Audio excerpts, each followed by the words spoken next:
India, like many other countries, has a significant informal economy, a part of the economy that operates in the shadows, escaping official taxation and monitoring.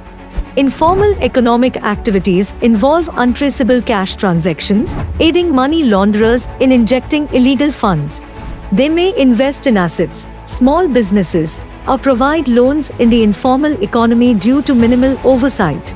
This informal economy accounts for a staggering 43.1% of India's GDP, approximately $4,287 billion at GDP purchasing power parity levels, that too exceeds the average range by IMF in developing countries, which is 35%. This makes India taking fourth slot in the list of informal economies by the World Economics. In India, informal economy provides livelihoods for a substantial portion of the workforce, especially those without formal education and skills. However, this informal economy also presents a significant risk when it comes to money laundering and terror financing in India. Money laundering, that transforms illegal funds into legitimate assets, is rampant in India. Money laundering typically involves three stages: initial placement, layering, and integration, where illegal funds are moved, obscured, and eventually declared legal. In India, money laundering is operated by activities such as corruption, drug trafficking, fraud, counterfeiting Indian currency, and human trafficking. The Hawala Hundi system is one popular method used for money laundering in India. The gold business is another major source of money laundering, given India's significant gold consumption. India's involvement in money laundering goes beyond its borders. In one case, an international money laundering network involved an Indian individual smuggling money from France to India through complex routes, in which French police discovered an international money laundering network linked to cannabis sales proceeds in Paris, led by an Indian individual. The network used intermediaries to collect over 10 million euros in 6 months from drug dealers. The funds were used to buy gold and jewelry in Belgium, with the gold then transported to India via Dubai using false invoices.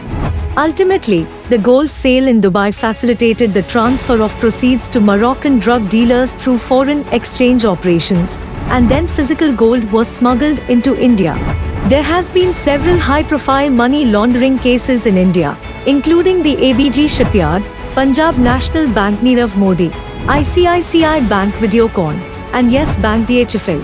Rampant corruption and scams further compound the issue, with names like Nirav Modi, Rotamak, and Karvi Stock Broking making exclusive headlines in Indian media. To address these risks, India has the National Risk Assessment Service (NRS), a tool for identifying and assessing money laundering, terror financing, and proliferation financing risks. However, there's a problem. India has not taken the NRS seriously. The last NRS was launched in 2016, but its assessment report remains undisclosed.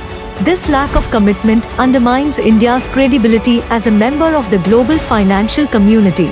India must be held accountable by global watchdogs for its increasingly sophisticated money laundering tactics. The combination of a weak regulatory framework, corruption, and resource constraints is making India unable to combat this increasing menace, jeopardizing peace and security in the region. Under the covers of Indian informal economy, Bharatiya Janata Party (BJP), who has been described as the political face of the RSS, a leading terrorist organization, as the major beneficiary of money laundering and terror financing, which poses significant threat not only to India but also to the region.